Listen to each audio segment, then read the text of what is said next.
सबसे पहले मैं करगिल डेमोक्रेटिक अलायंस की जानिब से हमारे करगिल के तमाम मीडिया फ्रेटर्निटी का मैं शुक्रिया अदा करना चाहता हूँ। सबसे पहले मैं करगिल डेमोक्रेटिक अलायंस का थोड़ा सा इंट्रोडक्शन आप लोगों को दूंगा, क्योंकि ये अलायंस बनने के बाद ये हमारी पहली प्रेस कॉन्फ्रेंस है। तो रियासत के ख़िता लद्दाख के मौजूदा सियासी सूरत हाल को मद्देनज़र में रखते हुए करगिल डेमोक्रेटिक अलायंस जो है उसको मौरूज़ वजूद में आई है। इसमें करगिल के मुख्तलिफ़ मजहबी, सियासी, तालिब इल्मों से रिलेटेड तंजीमें और उसके साथ साथ कुछ समाजी तंजीमें इसमें शामिल हैं, और उनका मैं यहाँ पे इंट्रोडक्शन करना चाहता हूँ। सबसे पहले ये अलायंस जो है ये हमारे दो सीनियर लीडर्स जनाब कमर अली आखून साहब और जनाब असगर अली करबलाई साहब की को चेयरमैनशिप में हमने इस अलायंस को जो है कायम किया है, जिसमें कमर अली आखून साहब, हाजी असगर अली करबलाई साहब को चेयरमैन है इस अलायंस के, और हमारे हिल डेवलपमेंट काउंसिल करगिल की तरफ से जनाब मुबारक शाह साहब ऑनरेबल एग्जीक्यूटिव काउंसलर इसमें काउंसिल की नुमाइंदगी कर रहे हैं। साथ में सजाद हुसैन करगिली साहब जो नुमाइंदा जमीयत उलमा इस्ना अशरिया करगिल की तरफ से, शेख बशीर शाकिर साहब वाइस चेयरमैन इमाम ख़ुमैनी मेमोरियल ट्रस्ट, आगा सईद अहमद रिजवी साहब वाइस चेयरमैन अंजुमन साहब ज़मान संघ को, जनाब शहनवाज वार साहब नुमाइंदा जमीयत अहले सुन्नत वल जमात करगिल, आगा सईद मोहम्मद शाह साहब सदर अंजुमन सोफिया नूर बख्शिया, हाजी हनीफा जान साहब सदर नेशनल कॉन्फ्रेंस करगिल जो कि इस डेमोक्रेटिक अलायंस के जॉइंट सेक्रेटरी भी हैं, जनाब मुर्तज़ा अली साहब सदर students educational movement of Kargil इसके मेंबर भी है और इसके ऑर्गेनाइज़र भी है, और बंदे हकीर नासिर हुसैन मुंशी सदर डिस्ट्रिक्ट कांग्रेस कमेटी करगिल और इस डेमोक्रेटिक अलायंस का सेक्रेटरी भी हूँ। चूँकि आगा सईद अहमद साहब जम्मू तशरीफ़ ले गए हैं, तो उनकी जगह पर उनकी नुमाइंदगी इस वक्त ताहिर साहब अंजुमन साहिब ज़मान को रिप्रेजेंट कर रहे हैं।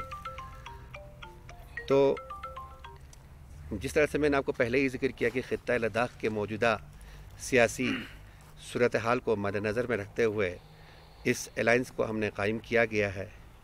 करगिल के सभी मजहबी व सियासी रहनुमाओं ने मौजूदा हालात को देखते हुए इस ज़रूरत को महसूस किया कि ख़ित्ता के मौजूदा हालात के लिए एक ऐसे प्लेटफॉर्म की ज़रूरत है जो ख़ित्ता लद्दाख की तामीर और तरक्की, अवामी मुश्किलात का हल के लिए हमगीर जदोजहद करे।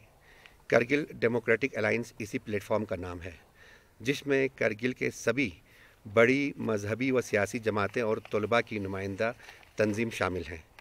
करगिल डेमोक्रेटिक अलायंस ने बाइत्तिफाक़ राय ख़ित्ता लद्दाख की मौजूदा सूरत हाल और मुस्तक़बिल के अवामी मफादात को मलहूज़ नज़र रख कर मंदरजा झेल निकात पर सियासी जदोजहद जारी रखने का अज़्म किया है।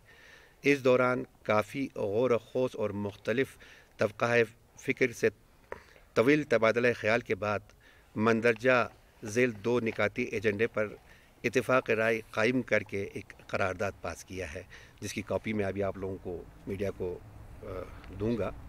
जिसमें पहला हमारा करारदाद का जो पहला पॉइंट है वो ये है कि करगिल डेमोक्रेटिक अलायंस 5 अगस्त 2019 को रियासत जम्मू व कश्मीर की जबरी तकसीम और रियासत की खुसूसी हैसियत को यकतरफ़ा तौर पर ख़त्म किए जाने को शिद्दत से मुखालिफत करते हुए इसे मुस्तरद करती है, और तरजीही बुनियादों पर रियासत जम्मू व कश्मीर की 4 अगस्त 2019 वाली पोजीशन की बहाली का मुतालबा करती है, और इस सिलसिले में अपनी सियासी जदोजहद जारी रखेगी।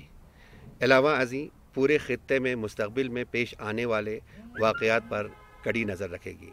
यह हमारा पहला एजेंडा है, और उसी के साथ हमारे एजेंडे का जो दूसरा पॉइंट है वो ये है, चूँकि करगिल के अवाम ने यूनियन टेरिटरी के दर्जे को शुरू दिन से ही मुस्तरद किया है, लिहाजा करगिल डेमोक्रेटिक अलायंस न ही यूनियन टेरिटरी को कबूल करेगी और न ही इसके दायरे में किसी भी किस्म के सेफगार्ड का मुतालबा करेगी, बल्कि इसके बरक्स ख़ित्ता लद्दाख के लिए मुकम्मल रियासत का सेटअप दिए जाने का मुतालबा करेगी। करगिल डेमोक्रेटिक अलायंस इस हवाले से सियासी जदोजहद का आगाज़ भी करेगी, जो कि वक्त की अहम ज़रूरत है।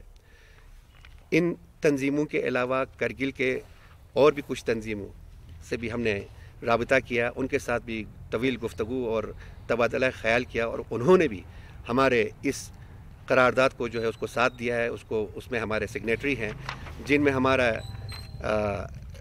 करगिल पंचायत कोऑर्डिनेशन कमेटी, जो कि करगिल के पूरे पंचायत की एक एपेक्स बॉडी है, उनके सदर साहब से भी हमने मुलाकात की, उनके एग्जीक्यूटिव बॉडी से भी मुलाकात की और उन्होंने भी हमें इसमें पूरा ताउन दिया है।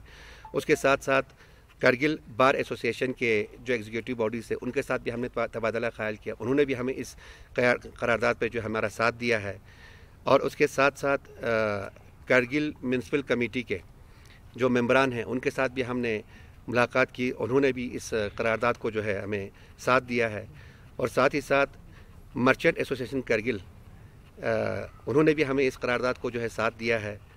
और सदर करगिल मिनी बस यूनियन ने भी हमें इसमें साथ दिया है। सदर टैक्सी यूनियन करगिल ने भी हमें इसमें साथ दिया है। सदर ट्रक यूनियन करगिल ने भी हमें इसमें साथ दिया है और सदर मिनी बस यूनियन करगिल ने भी हमें इसमें साथ दिया है। तो ये सब इन सब के साथ तबादला ख्याल करके, इसके अलावा मुख्तलिफ तबक़ाए फ़िक्र के साथ हमने तबादला ख्याल करके डिटेल डिलिब्रेशन करके हमने ये करारदाद पास की है। तो ये हमारे जो 2 एजेंडा है। उसके बाद बाकी हमारे को चेयरमैन यहाँ बैठे हुए हैं, कमर साहब और करबलाई साहब, ये आप लोगों के साथ डिटेल में इनके कमर अली आखुन साहब और करगिल डेमोक्रेटिक अलायंस के एग्जीक्यूटिव मेंबर्स, आप मीडिया के साथी, अस्सलाम वालेकुम। जिस तरीके से अभी नासिर हुसैन मुंशी साहब ने, जो करगिल डेमोक्रेटिक अलायंस के सेक्रेटरी भी हैं, रेजोल्यूशन साहब को पढ़ के सुनाई, इस रेजोल्यूशन में 2 मेजर इश्यूज हैं और ये आज के इश्यूज नहीं हैं। डे फर्स्ट से जब आपकी पूरी जम्मू कश्मीर का शक्ल हुलिया और जोग्राफिया को बदलने की बिल पार्लियामेंट में पेश की गई 5 अगस्त 2019 को, और इसके बाद पार्लियामेंट के दोनों ऐवानों में पास किया, प्रेसिडेंट के कंसेंस से फाइनल होकर जो हमारी एर्स्टवाइल रियासत थी उसको 2 यूनियन टेरेटरी में तकसीम किया गया। करगिल के आवाम इस तकसीम को और किसी भी डिवीज़न को, चाहे वो मज़हब के बुनियाद पे हो, रिलीजन के बुनियाद पे, रीजन के बुनियाद पे, जोग्राफिया के बुनियाद पे, किसी भी इवन लिसानी बुनियाद पे भी हो, मुस्तरद करती है। और डे फर्स्ट जब ये बिल पास हो गई पार्लियामेंट में और ये एक्ट इम्प्लीमेंट हुआ, पूरी 22 डिस्ट्रिक्ट में से अकेला करगिल डिस्ट्रिक्ट है जिसने इस बिल की मुखालिफत की, रियासत की तकसीम की मुखालिफत की, रियासत के शक्ल को यूनियन टेरेटरी में बदलने की मुखालिफत की, प्रोटेस्ट किया, एजिटेशंस की, हड़तालें की और सड़कों पे आए। और ये सिलसिला आज तक है। उस वक़्त भी कोऑर्डिनेशंस कमेटी बनाई गई थी मजहबी और सियासी इदारों के ज़रिए। वहाँ पे पहला पॉइंट्स हमारा ये था कि हम इस तकसीम को नहीं मानते हैं। रियासत की जो खुसूसी हैसियत है, रियासत के लिए जो आर्टिकल 370 और 35A है, इन दोनों आर्टिकल्स के ख़ात्मे को करगिल के आवाम मुस्तरद करती है, तकसीम को मुस्तरद करती है और यूनियन टेरेटरी बनाने को भी मुस्तरद करती है। और इसके पीछे एक रीज़न है। रीज़न यह है कि रियासत जम्मू कश्मीर की जो खुसूसी हैसियत है वो आपके पूरे, अब 28 बने, पहले 29 रियासतें थी, हिंदुस्तान के 29 रियासतों में जो खुसूसियत जम्मू कश्मीर को थी वो किसी भी बाकी दूसरी रियासत को नहीं थी। और जो हुकूक 370 और 35A के ज़रिए रियासत के तीनों खत्ते के लोगों को, जम्मू के लोगों को, कश्मीर के लोगों को और लद्दाख के लोगों को जो मिली थी, वो किसी भी दूसरे शक्ल और दूसरे कवानीन के ज़रिए नहीं मिल सकती है। इसलिए करगिल के आवाम ने इसकी मुखालिफत की और आज ये जो करगिल डेमोक्रेटिक अलायंस बनी है, ये 4 अगस्त 2020 को 5 अगस्त के आने से पहले ही पॉलिटिकल पार्टीज़ हमारी जो यहाँ पे मेजर है, 3 पॉलिटिकल पार्टीज़, बीजेपी, कांग्रेस और नेशनल कॉन्फ्रेंस पीडीपी का तो हमारे यहाँ पे वजूद नहीं है। इन तीनों पार्टीज़ की हमने मीटिंग बुलाई थी। अनफॉर्चुनेटली उसमें आपने बाद में हमने आपको प्रेस रिलीज़ भी दे दी, बीजेपी ने पार्टिसिपेट्स नहीं की थी। और उसी दिन हमने डिसाइड किया था कि इस इशू को हमें दोबारा करगिल की सारी तंजीमों को इकट्ठा करके जमा करके गवर्नमेंट ऑफ इंडिया के साथ, लद्दाख के आवाम के साथ और एस्टवाइल जम्मू कश्मीर के आवाम के पास रखने की ज़रूरत है। फिर इसके बाद हमारी डिलिब्रेशन हुई। 5 अगस्त को हमने ब्लैक डे मनाया। सारी मजहबी, सियासी, समाजी तंजीमों ने इस कॉल को, ब्लैक डे को सपोर्ट की। इसके बाद डिलिब्रेशंस हमने की, मजहबी तंजीमों के साथ डिलिब्रेशंस की बहस मुबाहिसे के बाद करगिल डेमोक्रेटिक अलायंस की जो शक्ल बनी है, इसे मारज़ वजूद में ले आया। और ये जो 2 नुकात है यहाँ पे, pre 5 August 2019 abrogation of article 370 and 35A के जो मुखालिफत है और इसकी बहाली के लिए जो जद्दोजहद करनी है, वो हमारा डे फर्स्ट से है, आज भी है और आइंदा भी रहेगी। लेकिन प्रेजेंट सिनेरियो में जो एग्जिस्टिंग सिनेरियो है, उसमें हमारे लेह के लोगों ने और लेह के लीडरशिप ने इससे पहले स्टूडेंट्स के ज़रिए 6 शेड्यूल की डिमांड की गई, वो थोड़ा ठंडा पड़ा। फिर इसके बाद एल्डर्स जमा हो गए और उन्होंने एक एपेक्स बॉडी बनाई जिसमें सियासी, समाजी तंजीमों को जमा करके इन्होंने पीपल्स मूवमेंट फॉर 6 शेड्यूल के नाम से एक एपेक्स बॉडी बना ली। आप अच्छी तरह से जानते हैं 5 अगस्त और 31 अक्टूबर के बाद जब ये यूनियन टेरिटरी इम्प्लीमेंट हुआ, ये हमारे लेह के आवाम थे, लीडरशिप थी, जिन्होंने जश्न मनाया, सेलिब्रेशंस की, बहुत ही खुश हुए। लेकिन इनकी ये खुशी ज़्यादा देर नहीं चल पाई। 9 महीने के बाद उन्हीं की जो एग्जीक्यूटिव काउंसिल थी LHDC लेह, उनके चेयरमैन और एग्जीक्यूटिव काउंसिल को इस हद तक खिफ़त का सामना करना पड़ा कि अपनी मुतालिबात, आवाम के मुतालिबात को लेकर राजभवन के, राजनिवास के गेट पे धरना देना पड़ा 3 घंटे। और 3 घंटे के बाद एक मामूली कमिश्नर सेक्रेटरी आके एग्जीक्यूटिव काउंसिल को, इंक्लूडिंग CC and EC को, जिनका कैबिनेट और डिप्टी मिनिस्टर की स्टेटस है, इनको एड्रेस करके कहते हैं हम आपके इसको रिजॉल्व करेंगे। 9 महीने में हमारे लेह के आवाम को भी, लीडरशिप को भी पता चला कि ये यूटी हमारे एस्पायरेशंस के, हमारे डिमांड्स के, हमारे इश्यूज़ का रिजोल्यूशंस नहीं कर सकती है, ये हल नहीं है, इसके ज़रिए हमारी कोई भी इशू एड्रेस नहीं हो सकती है। फिर इसके बाद आहिस्ता आहिस्ता 6 शेड्यूल वहाँ पे निकली। बीजेपी ने कॉन्स्टिट्यूशनल सेफगार्ड की बात की। फिर भी हमारे जो लेह के जो एपेक्स बॉडी थे, दिल्ली गई, होम मिनिस्टर से मिला और इनको वहाँ पे भी ये डिमांड्स रखी और इनको वहाँ पे क्लियरली कहा गया कि हम आपके इन इश्यूज़ को देखेंगे, सुनेंगे और कोशिश करेंगे रिजॉल्व करेंगे। लेकिन इनको एक कंडीशंस लगा दी, कहा गया इसमें हम करगिल और लेह के दोनों रिप्रेजेंटेटिव्स को, डिस्ट्रिक्ट रिप्रेजेंटेटिव्स को लेकर इन इश्यूज़ पे हम बात करेंगे। इन्हीं चीज़ों को मद्देनज़र रखकर ये जो करगिल डेमोक्रेटिक अलायंस यहाँ पे बनी है, इनका इशू एजेंडा बिल्कुल क्लियर है। फर्स्ट, हम इस डिविजन्स को नहीं मानते हैं, यूटी के सेटअप को नहीं मानते हैं और हम सोचते हैं अगर वाकई गवर्नमेंट ऑफ इंडिया सीरियस है, सिंसियर है और लद्दाखियों के डेवलपमेंट्स को लेकर कंसर्न शो कर रही है, यानी वो दिखाना चाहती है कि हम लद्दाखियों के लिए बहुत ज़्यादा कंसर्न रखते हैं, इनके डेवलपमेंट के लिए, इनके अपलिफ्टमेंट के लिए, तो हमारा क्लियर स्टैंड है, न ही यूटी और न ही कॉन्स्टिट्यूशनल सेफगार्ड्स और न ही 6 शेड्यूल हमारे लद्दाख के लोगों के एस्पायरेशंस को फुलफिल नहीं कर सकती है। यूटी में तो हम सबों ने देखा, आपके पास मौजूद है, इसको और एलिब्रेट करने की ज़रूरत नहीं है।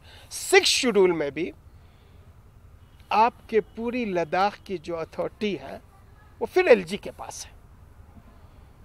ठीक है, 6 शेड्यूल में जो काउंसिल आती है, डिस्ट्रिक्ट काउंसिल आती है, उस कौंसिल को पावर है आपके कुछ कस्टमरी लॉस बनाने की, जिसमें थोड़ा बहुत लेजिस्लेशंस कर सकते हैं, फाइनेंशियल पावर्स है। लेकिन ये फाइनेंशियल पावर्स डिपेंड करती है एलजी साहब के कंसर्न पे, रहम करम पे। और एलजी के पास इतनी अथॉरिटी है कि आपके 6 शेड्यूल में किसी भी ब्लॉक को, किसी भी डिवीजन को, किसी भी एरिया को निकाल भी सकते हैं, रख भी सकते हैं। यानी आपके पूरे डिस्ट्रिक्ट को 6 शेड्यूल से निकाल भी सकते हैं, रख भी सकते हैं। आपके एक सब डिवीजन को 6 शेड्यूल से निकाल भी सकते हैं, रख भी सकते हैं। यानी पूरी 6 शेड्यूल की फाइनल अथॉरिटी, फाइनल पावर फिर एलजी के पास है। यानी ले देकर फिर कुछ ब्यूरोक्रेट्स के हाथ में है, लद्दाखियों के हाथ में कुछ भी नहीं आएगा। इसीलिए हमने इन सारी चीज़ों पे डिलिब्रेशंस करके, थॉरो डिस्कशंस करके जो हमने रेजोल्यूशंस किया, और हमने सोचा जो बेस्ट ऑप्शंस है जिसमें लद्दाख की ओवरऑल डेवलपमेंट हो सकती है, वो फुल फ्लेज स्टेटहुड है। इस स्टेटहुड में आपके पास अपनी लेजिस्लेचर होगा, आप लद्दाख के लिए खुद अपने कानून बना सकते हैं। इस स्टेटहुड में एग्जीक्यूटिव पावर आपके लेजिस्लेचर के जरिए इलेक्ट किए गए चीफ मिनिस्टर और उनकी कैबिनेट के पास होगी, एलजी के पास नहीं होगा। आपके यूटी विथ लेजिस्लेशन या 6 शेड्यूल में सारा पावर एलजी के पास है, लेकिन स्टेटहुड में सारा executive power, executive head chief minister और उसके कैबिनेट है। फाइनेंशियल पावर इसके पास होगा। उसके अलावा इस स्टेटहुड में जो सबसे अच्छी चीज़ है वो है जुडिशरी आपके लिए सेपरेट होगी। यानी आपके पास जुडिशरी होगा, आपके पास लेजिस्लेशन होगी, आपके पास एग्जीक्यूटिव होगा, आपके पास फाइनेंस होगा। और जो प्रोटेक्शंस 370 और 35A को ख़त्म करके हमसे छीना गया, ये आज़ाद हिंदुस्तान में पहली बार है कि किसी कम्युनिटी को, किसी एरिया को, आवाम को एम्पावर करने के बजाय उनके पावर को सीज किया गया, उनके वॉइस को सुनने के बजाय वॉइसलेस बना दिया गया। आज तक 70 साल में हमें अपनी लेजिस्लेशंस के लिए, अपनी रिप्रेजेंटेशंस के लिए, इलेक्शंस के लिए नुमाइंदा चुनने का हक था। वो सारा चाहे असेंबली के नुमाइंदा हो, चाहे लेजिस्लेटिव काउंसिल के, आपको अपने कानून साजी का हक था। ये सारी चीज़ें छीन लिया। यानी आपको अपने पे गवर्नेंस करने का हक था, वो भी छीन ली गई।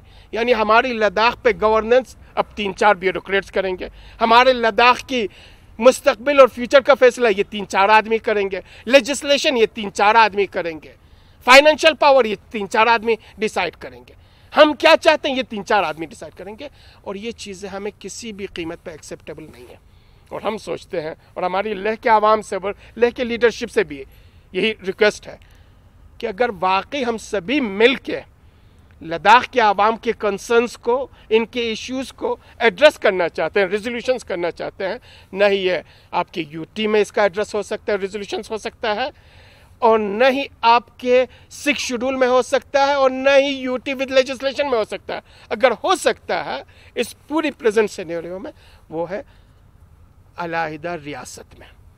इसीलिए इन 2 इश्यूज़ को लेकर करगिल डेमोक्रेटिक अलायंस जमा है। और इसमें आपको बता दिया, करगिल में जितने भी इंस्टीट्यूशंस हैं, जितने भी आपके बॉडीज़ हैं, चाहे वो पंचायत की बॉडीज़ हो, एग्जीक्यूटिव काउंसिल तो यहाँ पे है ही है, आपको पंचायत की बॉडीज़ हो, मार्चेंट एसोसिएशन हो, स्टूडेंट मूवमेंट्स ऑलरेडी हमारे एग्जीक्यूटिव मेंबर का हिस्सा है, ट्रांसपोर्ट यूनियंस हो, डिफरेंट सोशल ऑर्गेनाइजेशंस हो, सभी इस काज को सपोर्ट करते हैं। और इंशाअल्लाह हमारे लेह की लीडरशिप का, लेह के आवाम का सपोर्ट मिले तो इन दोनों काजों के लिए जहां और जिस हद तक हमें जाना पड़े हम जाएंगे और जिद्दोजहद करेंगे। शॉर्ट पीरियड पे आप लोग तशरीफ़ लाए, बहुत मशकूर। बात तो करबली साहब ने रखी आपके सामने, और नासिर साहब ने हमारा मुद्दा, हमारा एजेंडा और इस प्रेस कॉन्फ्रेंस को बुलाने का जो है क्या मुद्दा मकसद था, वो सब आपके सामने रखे। मैं मुख्तसरन, चूँकि हम लोग शुरू से जैसे रियासत के डिवीज़न के ख़िलाफ़ हम रहे हैं, ये आज की बात नहीं है, जब से इस यूटी की बात निकाली है तब से जो है करगिल के अवाम ने हमेशा जो है रियासत की डिवीज़न की, बाइफरिकेशन की, या आपके यूटी के ख़िलाफ़ जो है करते आ रहे हैं। ये पहली दफ़ा नहीं हुआ, ये पहले से होता चला आ रहा है। और हमने कभी भी रियासत की तकसीम की बात कभी नहीं की। हमने हमेशा यूनाइटेड स्टेट की बात की है, करगिल की आवाम की बात कर रहा हूँ। लेकिन चाहे मतलब जिस तरीके से भी हो, 5 अगस्त को जो है जो ये कानून लाया गया है अनडेमोक्रेटिकली, इलीगली, अनकॉन्स्टिट्यूशनली जो है ये थोपा गया फैसला है, थोपा गया था और आपके जितने भी हुकूक था वो छीना गया। आपके पास रखा कुछ नहीं। आपकी रियासत की अचानक जो है 2 हिस्सों में रियासत को तकसीम किया और बाइफरकेट किया और लाख को यूटी एक अलग यूटी और जम्मू कश्मीर को एक अलग यूटी के नाम से जो है मंसूब किया गया, जिसका बरमला जो है इस यूटी के क्या फ़वाइद मिले, क्या फ़ायदा मिला, क्या नुकसान मिला, लोगों ने क्या पाया, क्या खोया, ये सब सामने जो है 1.5 साल के अंदर जो है आपके सामने आया है। और ये भी हकीकत बात है कि इसके मुखालिफत में आज करगिल वाले आज नहीं है, आज इसकी मुखालिफत में लेके अवाम भी सड़कों पर है, आज जम्मू के अवाम भी जो है बरसर पैकार है और सरापा एहतजाज है। करगिल ने तो शुरू से जब से ये कानून लागू किया गया, जिस दिन से जो है 5 अगस्त से, उस दिन से जो है सरापा एहतजाज रहा और अपना प्रोटेस्ट दर्ज किया। आज सब ने रियलाइज़ किया है, सबको महसूस हो गया है कि इसके अंदर कुछ नहीं है, ये खोखला जो है ये इसके अंदर कुछ है, ये खोखला है और इसमें आवाम के मफाद की कोई भी चीज़ नहीं है। और ये हकीकत है कि ये जब से यूटी जो है मतलब यहाँ पे यूटी के नाम से जो है आपके एडमिनिस्ट्रेशन आया, आपके इंतज़ामिया ने इंतज़ामिया संभाला, तब से लोगों का गोनगून मुश्किलात से जो दुचार है, कोई भी मसला हल नहीं हो रहा है। आपके सब हुकूक पे छापा मारा, आपके सब हुकूक छीन लिए गए, आपके मसाइल हल नहीं हो रहे हैं। सिर्फ ये बात हकीकत है कि आप जो है सीधा जो है यहाँ डेमोक्रेसी से निकाल के जो है जमहूरी निज़ाम से निकाल के जमहूरी हक़ पे छापा मार के आपको जो है सीधा डिक्टेटरशिप के कंट्रोल में दिया गया है। बिल्कुल सही है कि 2-3 शख्स जो है आज आपके यहाँ पे खित्ते लद्दाख के अंदर जो है आपका हुकूमत चला रहा है और सीधी तरीके से जो है आपके डेमोक्रेसी पे जो है पूरा वार है। आपके अभी कौंसल है लेकिन तमाम हुकूक पे जो है छीना गया, तमाम हुकूक छीना गया। आपके पब्लिक नुमाइंदे होते थे, आपके जमहूरी निज़ाम के तहत उनको चुनते थे, ये सब छीना गया। और आपका जो है सीधा आप डायरेक्ट जो है 3 आदमी, तीन भी नहीं है, 2 शख्स जो है आपके यहाँ अभी हुकूमत चला रहा है। ये अगर हमने आवाज़ नहीं दी, अगर हम जागे नहीं, अगर हम बेदार नहीं हुए, अगर हम में जागृति नहीं आया, आवाम में बेदारी नहीं आया, तो हमेशा के लिए जो खित्ते लद्दाख जो है 2 शख्सियतों की हुकूमत रहेगा। 2 शख्सियतों के अंदर जो है आपको काम करना पड़ेगा। यानी एक किस्म का जो है जमहूरी निज़ाम से निकाल के डिक्टेटरशिप की तरह जा रहे हैं। यानी आपको LG और होम मिनिस्टर जो है कोई भी आपका डिसीजन हो, कोई भी काम हो, कोई भी बात हो, मतलब कोई भी मतलब आपके यानी डिसीजन लेना हो, यही 2 आपका लेता रहेगा। और आवाम का जो जमहूरी हक़ है वो सब छीना गया है। और सब ये सब चीज़ें जो है ये आज की बात नहीं। अगर आप 6 शेड्यूल की बात कर रहे हैं या आपके जैसे यूटी की, तो आपने मज़ा चीखा, आपको सब चीज़ मिला, आपको क्या कुछ यूटी के अंदर था वो सब चीज़ आपके सामने आ गया। अभी आप 6 शेड्यूल की बात कर रहे हैं, 6 शेड्यूल में भी अगर चीज़ ये देने वाला नहीं है और न होने वाला है, क्योंकि यहाँ पे एक अजब अनोखा जो है सिस्टम हमारे यहाँ आया हुआ है, बाकी हिंदुस्तान की किसी भी रियासत के अंदर नहीं है। जहाँ यूटी है वहाँ कौंसल नहीं है, जहाँ कौंसल है वहाँ यूटी नहीं है। या आपको 6 शेड्यूल के लिए जो है आपको स्टेट चाहिए, स्टेट तो है नहीं। बलियाज मतलब जब इनके साथ मुआहदा करके अगर 6 शेड्यूल की बात ये करते भी हैं, तो 6 शेड्यूल देने के बाद किसके कंट्रोल में जाएगा, कौन हुकूमत करेगा, कौन आपके इस तमाम चीज़ों पे जो है कंट्रोल होगा। सिर्फ 2 शख्सियतों के जो है आपके कंट्रोल में जाना है, ज़िंदगी पर जो आपको ग़ुलामी में जाना है। एक आपके होम मिनिस्टर और आपके जो है LG जो है ज़िंदगी पर आपके ग़ुलामी की ज़िंदगी बसर करना है। तो इसलिए हम चाहते हैं कि सबसे पहला तो हमारा प्रेशर होगा, हमारा यानी मुहिम होगा, हमारा जो पहला एजेंडा है, डिमांड होगा हमारा जो रखा गया है, पहला एजेंडा जो है किसी भी तरीके से जो है 370 को बहाल करें, 35 को बहाल करें और रियासत का तशख़्ख़ुस जो है वो वापस लाएँ, रियासत की आइडेंटिटी को वापस लाएँ। और तीनों खित्तों के आवाम जो है चाहते भी यही हैं कि किसी भी तरीके से फिर ये एक दूसरे के जो है स्टेट के अंदर आ जाए और जम हो जाए। ये पहला हमारा मतलब एजेंडे के अंदर है। लेकिन उसके साथ साथ जो है जैसे 6 शेड्यूल की बात कर रहे हैं या आपके जो है यूटी के अंदर क्या कुछ मिल रहा है, क्या कुछ मिला है, ये सब बातें कर रहा है। तो उसके अंदर है क्या है ये 6 शेड्यूल के अंदर? अगर उस तरीके का अगर बात करना है, अगर खिते लद्दाख को मिल के जो है आवाम जो है डिमांड करेंगे, यहाँ के लोग और खिते लद्दाख में जो है ले के आवाम जो है अगर मिल के काम करेंगे तो फुल फ्लेज स्टेट के लिए आवाज़ क्यों न दें, मिल के क्यों आवाज़ ना दे दें? क्योंकि उसमें सब चीज़ आपको मुराद सब मिलेगा। आपको लेजिस्लेटिव पावर भी होगा, आपको एग्जीक्यूटिव पावर भी होगा, आपको फाइनेंशियल पावर भी होगा, आपका अलग अपनी जुडिशरी भी होगी, आपके अलग एमएलए चुने जाएंगे, जमहूरी निज़ाम बहाल होगा, आवाम से पूछा जाएगा, आवाम की नुमाइंदगी मिलेगी और हर चीज़ जो है आवाम के नुमाइंदों के ज़रिए जो है तमाम चीज़ें आपके फैसला लिया जाएगा, आपकी असम्बली होगी। तो ये सब चीज़ें जो है अब पहले तो हमारा सबसे ज़्यादा स्ट्रेस जो है, प्रेशर जो है, या हमारा जो एजेंडा जो पहला वाला है उसके लिए मुहिम जोई हमारी होगी। और उसमें सुप्रीम कोर्ट का जहाँ तक ताल्लुक़ है, अभी सुप्रीम कोर्ट के अंदर है सब जुडिस है, उसके दौरान जो है हमें अगर उस तरीके का ये सब जुडिस की बात निकल आता है तो हमारा ये मांग है कि किसी भी तरीके से जो है फिर खिते लद्दाख को फुल फ्लेज स्टेट का दर्जा जो है दिया जाए। मेनवाइल सुप्रीम कोर्ट के बारे में मैं आपको एक बात बता देना चाहता हूँ कि सुप्रीम कोर्ट में जो है 370 के बारे में पहले से 2 डिसीजन ऑलरेडी हो चुका है। जब आपके रियासत जम्मू कश्मीर एक था उस वक़्त जो है 2 यहाँ पे यानी दरख्वास्त जो है आपके सुप्रीम कोर्ट के अंदर दिया गया था और उसमें दोनों डिसीजन जो है 370 और 35 के हक़ में आया हुआ है। तो हमें उम्मीद है कि किसी भी तरीके से जो है अगर ये सुप्रीम कोर्ट के अंदर जो है फैसला आ जाए तो आपका रियासत ज़म हो जाएगा, आप जम्मू कश्मीर का हिस्सा रहेगा, जम्मू कश्मीर और लद्दाख एक होगा। ये सबसे ज़्यादा जो है लोगों की चाहत भी वही है, लोगों की जो है मांग भी वही है। हम पहले तो वही चाहते हैं, लेकिन मेन वाइल अगर 6 शेड्यूल की बात करते हैं तो क्यों ना हम स्टेटहुड की बात करें। यही बात कहना था कि एक तो जो है अभी मैं सबसे ज़्यादा यानी थोड़ा सा जो है मतलब इस पे स्ट्रेस जो है पहले एजेंडे पे भी हम देते हैं और दूसरे एजेंडे की बात तो करवले साहब ने की, मैंने भी की है।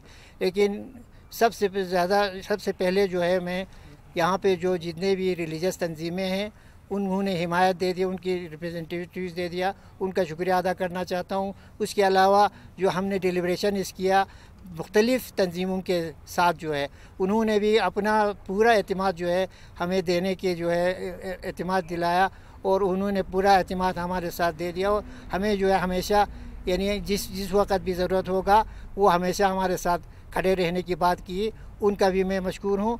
लेकिन जो प्रिंट मीडिया, आप जो रिप्रेजेंटेटिव्स प्रिंट मीडिया के हैं, आपसे भी गुजारिश करना चाहता हूँ, किसी भी जगह इनकलाब लाने के लिए, किसी भी जगह लोगों को बेदार करने के लिए, जागृति लाने के लिए, लोगों के हकूक़ दिलाने के लिए, वो लोगों के हक़ दिलाने के लिए आपका जो है किरदार बहुत अहम है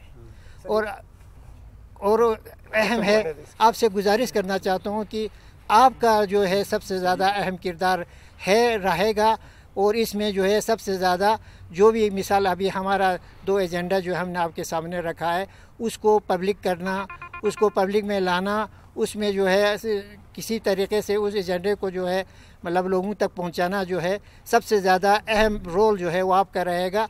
इसमें मेरी गुजारिश आपको रहेगी कि आप जो है इसमें जो अपना रोल है, अपना फ़र्ज़ है वो सही तरीके से निभाएं और कौमी फरीज़ा है, इसको कौमी फरीज़ा और ज़ाती फरीज़ा समझ के जो है आपको मजहबी फरीज़ा समझ के जो है इसको आप पब्लिक में जो है ले आए, ये मेरी गुजारिश रहेगी। क्योंकि आप यही आज तो आप पहले प्रिंट ही होता था, मीडिया नहीं होते थे। प्रिंट के ज़रिए जो है आपके हिंदुस्तान को जो आज़ादी दिलाने वाले जो है आपके प्रिंट के, आपके मीडिया के, आपके जो है राइटर इस कलम में बहुत ताकत है। कलम जो है सबसे ज़्यादा ताकतवर जो है कलम है। अगर कलम आप लोगों ने चलाया पब्लिक के हक़ में जो है, पब्लिक की हिमायत में जो है, हमारे एजेंडे के हक़ में जो है, तो दुनिया की कोई ताकत जो है आपको रुका नहीं सकता है। वो आपके जो है एजेंडा जो है आपके पब्लिक में पहुंच के जो है इसकी कामयाबी का भी आपको गारंटी मिल सकता है अगर से आप सही तरीके से जो है करगिल के मफाद में, लोगों के मफाद में कलम चलाएँ। वस्सलामु अलैकुम वरहमतुल्लाहि वबरकातुहू। एक चीज़ मैंने आपको पहले भी क्लियर किया है, यहाँ जितने भी पॉलिटिकल पार्टीज़ हैं हमने इन्विटेशंस दी, न सिर्फ 1 टाइम्स 2 टाइम्स हमने इन्विटेशंस दिया। हमारे पर्सनल हमारे हाजी हनीफा साहब ने कांटेक्ट किया, पर्सनल कांटेक्ट की, नासिर साहब ने पर्सनल कांटेक्ट की, लेकिन ये एक्सक्यूज़ पे एक्सक्यूज़ देते रहे और पार्टिसिपेट्स नहीं किए। अब हम उनका वेट नहीं कर सकते हैं। रहा आपके क्वेश्चंस का बुद्धिस्ट कम्युनिटी का, स्टेट में जिस तरीके से हमने अपने रिलीजियस कम्युनिटीज़ को, चाहे वो अहले शिया हों, चाहे अहले सुन्नत के हों, नूर बख्शिया हों, जो भी ग्रुप्स हों, जिस तरह से हमने इनको दावत दी है, सेम उसी तरीके से करगिल के बुद्धिस्ट एसोसिएशन के प्रेसिडेंट को, उनके मेंबर्स को भी हमने इनवाइट की। 2 दिन इन्होंने हमें कहा हम देखते हैं, हम आपको जवाब दे देंगे, लेकिन 2 दिन के बाद भी इनका कोई जवाब नहीं आया, कोई रिस्पॉन्स नहीं आया। यानी हमने किसी एसोसिएशंस को, किसी ऑर्गेनाइजेशंस को, चाहे पॉलिटिकल हो चाहे रिलीजियस हो, हमने इग्नोर नहीं किया है और हम सबों को अपने इस अम्ब्रेला में साथ में लेके चलने के हक में है, किसी को भी हम साइडलाइन करने के हक में नहीं है। इस जब 14 मुतालिबा पेश किया गया है, उसको या तो आपने स्टडी नहीं की है या आप पूरी तरह से आपके पास नहीं पहुंची है। ये 14 मुतालिबात जो पेश की गई है करगिल कोऑर्डिनेशन कमेटी की तरफ से, ये कंडीशनल था। पहला कंडीशन हमारा ये था कि हम यूटी को नहीं मानते हैं, डिविजन्स को हम नहीं मानते हैं। अब फोर्सफुली, उसमें वर्ड्स हैं, फोर्सफुली आपने हम पे ये थोपा गया है। इस थोपे हुए चीज़ में भी अगर आप चाहते हैं करगिल के लोग हिस्सा ले लें, तो हमारे ये कंडीशंस हैं। उन 14 में से एक भी कंडीशंस, चाहे उस वक्त के गवर्नर साहब थे सतपाल मलिक जी, और उसके बाद एलजी साहब आए आपके 31 अक्टूबर के बाद, एक भी कंडीशन से इन्होंने फुलफिल नहीं किया। तो आपका जो 14 एजेंडास था, विद कंडीशनल एजेंडास था, उसमें कहा था कि हम तकसीम को नहीं मानते हैं, यूटी को नहीं मानते हैं, डिविजन्स को नहीं मानते हैं। अब आपने हम पे थोप दिया है।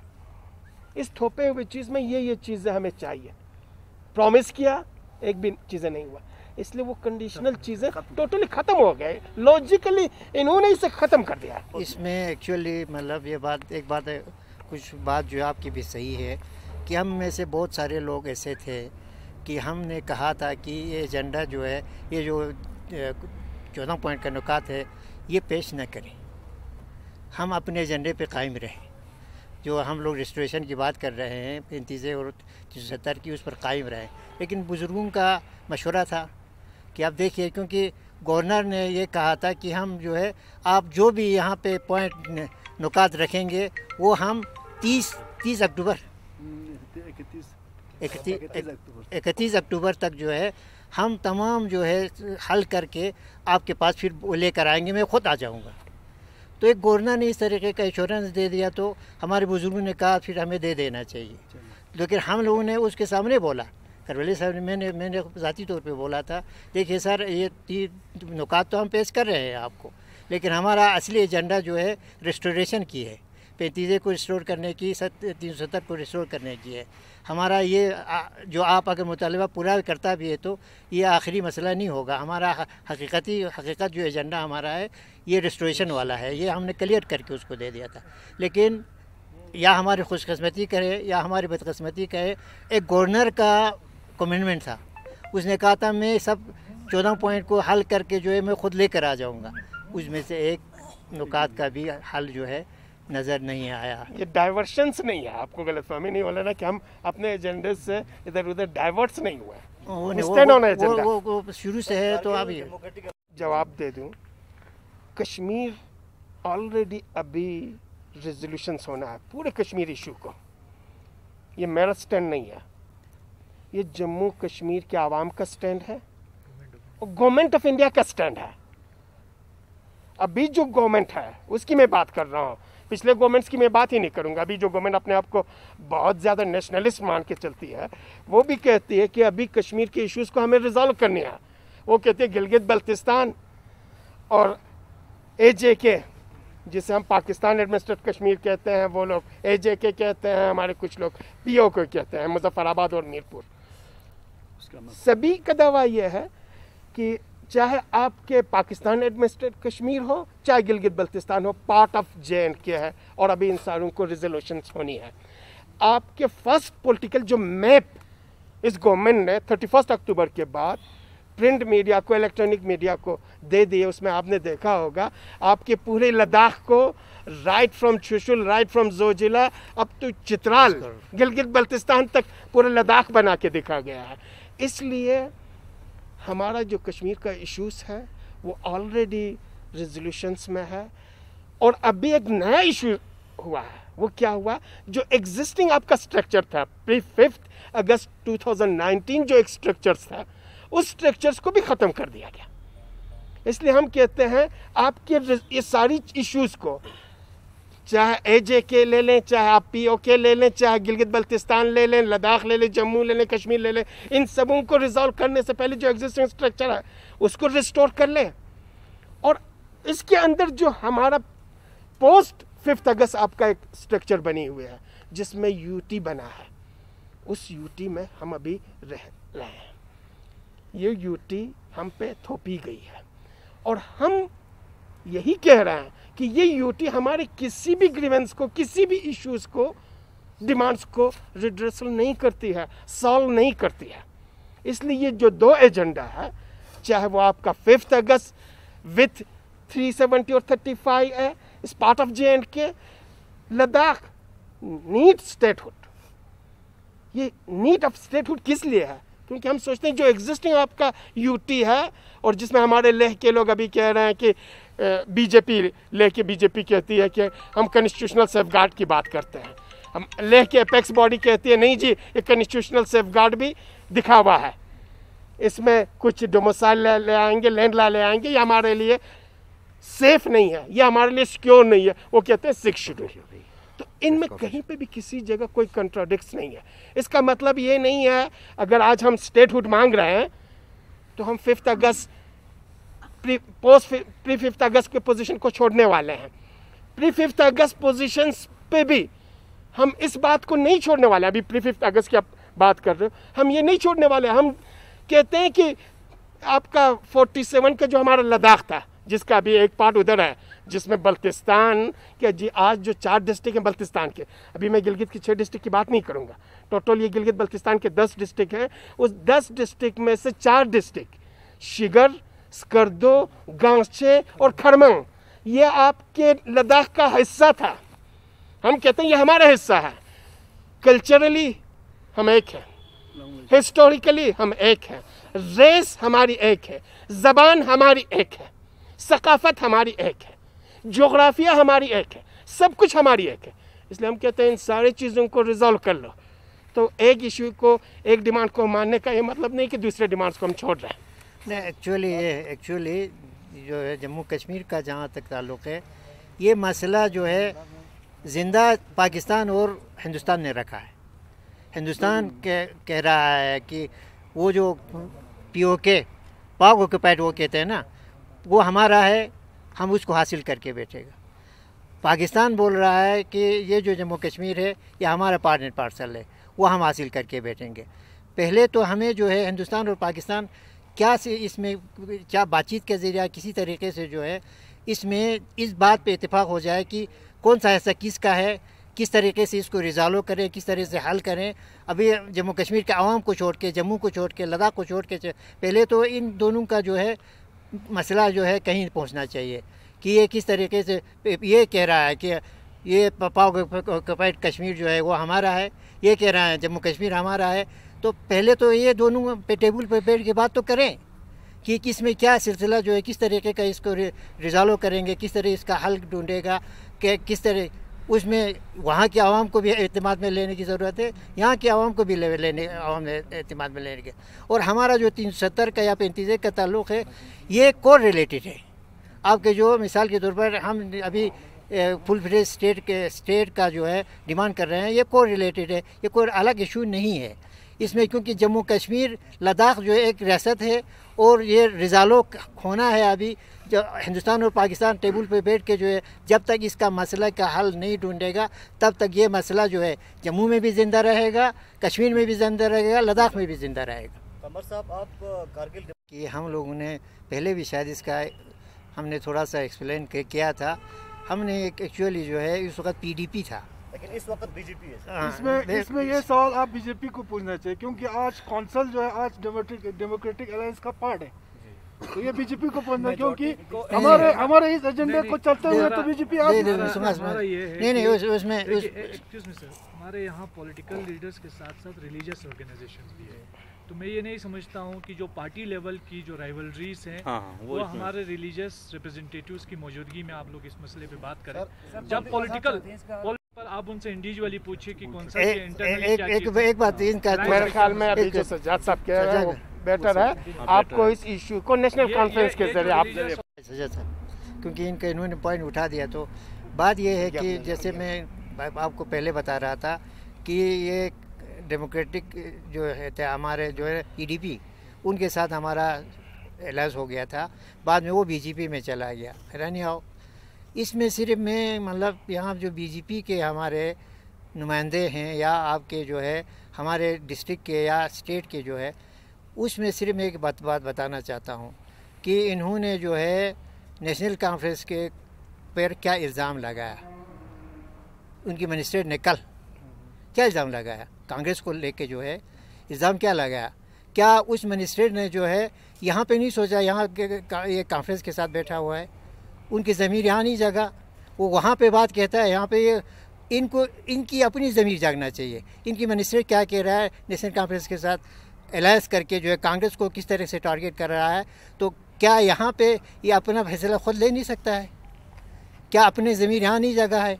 सिर्फ एक सवाल उनकी से मेरा यहाँ पे, ये कल जो इनके मिनिस्टर ने जो स्टेटमेंट दिया उसके हवाले से आपकी बात का आप लोगों से एक रिक्वेस्ट है, जो डोमेस्टिक पॉलिटिक्स के इश्यूज हैं, इंटरनल राइवलरीज के इश्यूज हैं, वो यहाँ ने बात की है कि आपके दोनों एजेंडास को लेकर अगर हिल काउंसिल जनरल काउंसिल की मीटिंग बुला ले और रेजोल्यूशन पास करे तो यकीनन हम सबों की तरफ से हम रिक्वेस्ट करेंगे एग्जीक्यूटिव काउंसिल्स के साथ, और हमें फुल्ली उम्मीद है, पूरी कॉन्फिडेंस है, एतमाद है, जिस तरीके से हमारे इस रेजोल्यूशन पे इन्होंने साइन किया है, इंशाल्लाह बहुत जल्द जनरल काउंसिल की मीटिंग होगी और आपके दोनों रेजोल्यूशंस हिल काउंसिल के जरिए नहीं अगर करवलाई साहब, अभी जब हमने इस रेजोल्यूशन में साइन किया तो इसका मतलब है कि हम इसके साथ हैं, हम अलग है ही नहीं इस प्लेटफॉर्म में, तो इसमें जॉइंट इसका रेजोल्यूशन लाने की कोई ज़रूरत नहीं है। हम इसमें मेंबर हैं, हम इसमें हमारे सीसी साहब को यहाँ पर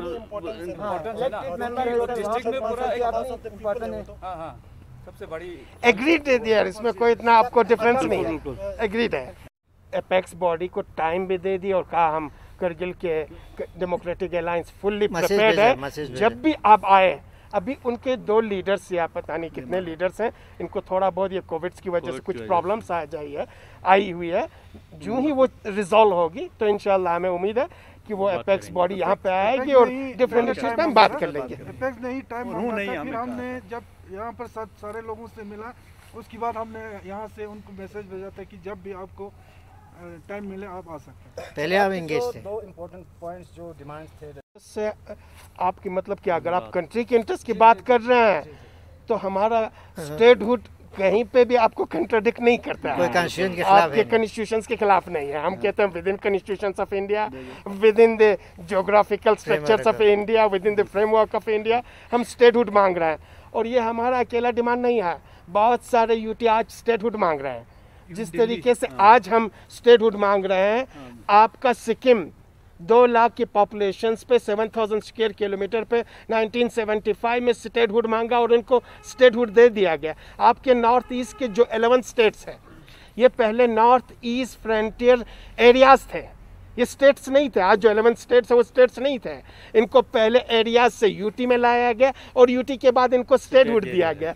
तो ये कहीं पे किसी जगह कंट्रास्ट नहीं करती हैं। इसीलिए हम एपेक्स बॉडी के साथ बैठ के एपेक्स बॉडी और पूरी लद्दाख के आवाम से, स्पेशली लेह के आवाम से भी हम रिक्वेस्ट ये कर रहे हैं, न ही यूटी, ये तो हम सबों ने देख लिया, ये हमारा रेजोल्यूशंस नहीं कर सकती है, इश्यूज़ को एड्रेस नहीं कर सकती है, पब्लिक को रिप्रेजेंट नहीं कर सकती है, और न ही 6 शेड्यूल और न ही कोई कॉन्स्टिट्यूशनल सेफ गार्ड कर सकती है। अगर कोई चीज़ कर सकती है वो स्टेटहुड है। इसलिए हम इन पे बात करेंगे, पब्लिक से भी बात करेंगे और हमें उम्मीद है कि सबके सब इसमें एक ही आवाज़ हो जाएंगे। जो 370 की बात कर रहे हैं या 35 की, ये कॉन्स्टिट्यूशन की मतलब अगेंस्ट नहीं था ना, कॉन्स्टिट्यूशन के अंदर दिया हुआ था। ये सब चीज़ें जो है 370 है या 35 है। सर इससे पहले कारगिल आप मेरे ख्याल में ये बार रिपीट कर रहे हैं तो आप मिस इन्फॉर्मेड हैं या आपका कैलकुलेशंस मिस कैलकुलेशंस हैं।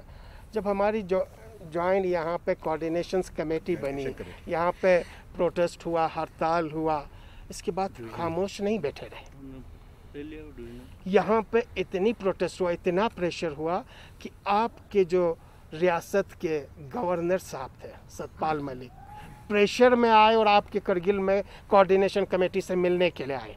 ये जॉइंट रेजिस्टेंस कमेटी की मूवमेंट्स की वजह से, इनकी प्रेशर्स की वजह से, और उसमें भी हमने क्लियर एजेंडा इनके पास रखा। हमने कहा इन चीज़ों को नहीं मानते हैं, अगर कंडीशनली इन चीज़ों को आप एक्सेप्ट कर लेते हैं। वहाँ पर आपके मीडिया के सामने भी आए और उन्होंने कहा हम इन सारी चीज़ों को एड्रेस कर रहे हैं। इसके बाद भी हम खामोश नहीं बैठे रहे। जब 31 अक्टूबर के बाद आपके पूरे लद्दाख के लिए फर्स्ट टाइम LG आया, प्लीज़ आप थोड़ा सा अपने इन्फॉर्मेशन को क्लियर कर लें। फर्स्ट टाइम आपके LG आया और करगिल विजिट करने की बात की, तो जॉइंट रेजिस्टेंस कमेटी ने पूरी करगिल में आपको हड़ताल करने की, बंद करने की कॉल दिया, चक्का जाम की बात की थी। और इसके बाद हमारे LG साहब ने रिक्वेस्ट किया कि प्लीज़, हमने किसी को भी आने की इजाज़त नहीं दी थी। इसके बाद इन्होंने कहा हम कोऑर्डिनेशन कमेटी से मिलना चाहते हैं, आप हड़ताल रखें, बंद रखें, लेकिन कम से कम हमें आने दें, बात सुनने के लिए हमें मौका दें। फिर इसके बाद वो आए और इन्होंने 3 इश्यूज़ जो आपके सामने भी इन्होंने कहा था, राजनिवास हम यहाँ बनाएंगे, ये LG साहब का था। सेक्रेटरीट हम यहाँ बनाएंगे, ये LG साहब का कमिटमेंट था। पुलिस हेडक्वार्टर हम यहाँ बनाएंगे, LG साहब का कमिटमेंट था। खामोश बैठे नहीं रहे हैं डियर, हमने हर प्लेटफॉर्म पे, इसी LG साहब ने ही हमें कमिटमेंट दिया था। हाँ, इसी LG साहब ने कमिटमेंट दिया था कि हम आपके इश्यूज को होम मिनिस्टर के साथ ले जाएंगे और वहाँ से टाइम निकाल के डायरेक्टली आपके साथ। लेकिन इसके बाद LG साहब टोटली गायब है। इसके बाद आपका कोविड हुआ रहा, आपने कहा काउंसिल के लिए लेह के लोगों ने, लेह की लीडरशिप ने एजिटेशंस की और इसके बाद डिमांड्स किया काउंसिल के लिए, UT के लिए इन्होंने की। करगिल के लोगों ने भी बहुत सारी कुर्बानियाँ दी हैं। आपके लद्दाख को पहली बार हिस्ट्री में आपका पूरा JNK 2 डिवीज़न था, 2 प्रोविंस थी। आपके कॉन्स्टिट्यूशन में, JNK कॉन्स्टिट्यूशन में भी 2 ही प्रोविंस है। आपका लद्दाख रीजन था, प्रोविंस नहीं थे, डिवीजन नहीं था। ये करगिल के आवाम थे, ये करगिल का लीडरशिप था जिन्होंने कहा कि within the constitution of Jammu and Kashmir, जो आपका छीन लिया गया, ख़त्म किया गया, erstwhile state of Jammu and Kashmir में आपको अपने इश्यूज़ को एड्रेस करने के लिए डिविजनल स्टेटस चाहिए। इस डिविजनल स्टेटस में 3-4 आपके मेजर इश्यूज़ को रिड्रेसल होना था, जिसमें हमने कहा था कि आपके जम्मू कश्मीर को जो बजट होती है वो डिवीज़न के बेस पे तकसीम होती है। आपका जो लेजिस्लेटिव काउंसिल है वो डिवीज़न बेस पे है। जम्मू डिवीज़न को 10, कश्मीर डिवीज़न को 10 और पूरे लद्दाख को 2 MLC की सीट मिलती है तहसील के नाम से, तहसील लेह और तहसील करगिल डिवीज़न के नाम से नहीं मिलती है। फाइनेंशियल पावर आपका उसी हिसाब से तकसीम हो जाता है, एग्जीक्यूटिव पावर उसी हिसाब से आपका तकसीम हो जाता है। एग्जीक्यूटिव हेड्स आपके 40 डायरेक्टर जम्मू में, 40 डायरेक्टर आपके कश्मीर में, उसी हिसाब से तकसीम होता है। और करगिल के लोगों ने माइनस टेम्परेचर में, आप खुद जानते हो, दिसंबर जनवरी के माइनस टेम्परेचर में सड़क पे आए, प्रोटेस्ट की, यहाँ से लेकर पूरी जम्मू तक, और पूरी गवर्नमेंट को हमने हिला के रख दिया और मजबूर हुए लद्दाख को डिवीज़न देने पे। फुल फ्लेज डिवीज़न दे दिए, 24 आपको डायरेक्टर और चीफ इंजीनियर दे दिए। करगिल की लीडरशिप और करगिल की आवाम खामोश नहीं बैठी रही है। प्लीज़ अपने इस इंफॉर्मेशन को थोड़ा सा क्लियर कर लें। एक बात ये है कि मतलब जैसे आपने कहा कि आप यहाँ पे बहुत सारे थक जाते हैं, तो इसमें जो हथियार छोड़ के जो है चले जाते हैं। हकीकत वही कि आपका कहने का मतलब यही है ना, सवाल का मकसद वही है। लेकिन एक चीज़ यही है कि अगर लोग हमारे बेदार हों, अगर जगाते रहें, हमारे मीडिया अगर जागे रहें, अगर वो हमें मतलब जगाते रहें, तो हम किसी भी मंजिल को तय करने में जो है कोई कबाहत नहीं होगी, ना प्रॉब्लम आसान होगा। ये मैं कहना ये। और अभी हम लोगों ने ये शुक्र है अल्हम्दुलिल्लाह कि ये जो हम लोगों ने इनिशिएटिव जो ले लिया है वो हमारे मजहबी इदारों की मतलब हिदायत पे जो है हमने ये इनिशिएटिव ले लिया है। और उन्होंने यही कहा है आप लोग आगे बढ़ो, हम आपके पीछे हैं। और उसी के साथ साथ में फिर तमाम तंजीमों ने जो आज यहाँ बैठा है, सब ने यही मतलब सबका एक ही बात था कि किसी तरीके से हमारे करगिल के हुकूक़ के बारे में आप लोग आगे आके निकल के जो है बात करनी चाहिए, हम आपके पीछे चलेगा। और उसके साथ साथ जितने भी अभी तंजीमों का नाम लिया ना यहाँ पे, उन सब को भी हमने डिलिब्रेट किया। उनका भी हम मशकूर हैं कि उन्होंने भी आगे जो है हमारे साथ देने के लिए, सिर्फ आगे चलने के लिए कहा, वो हमें चलाना है आप लोगों को, और इंशाल्लाह हम चलेंगे भी, क्योंकि इसमें करगिल की मफाद की बात है, हुकूक की बात है, हक़ की बात है, और हक़ जो छीना गया है उसको वापस लाने की बात है। उसमें आप लोग जगाते रहे, इंशाल्लाह हम आगे बढ़ते जाएंगे। बहुत बहुत शुक्रिया।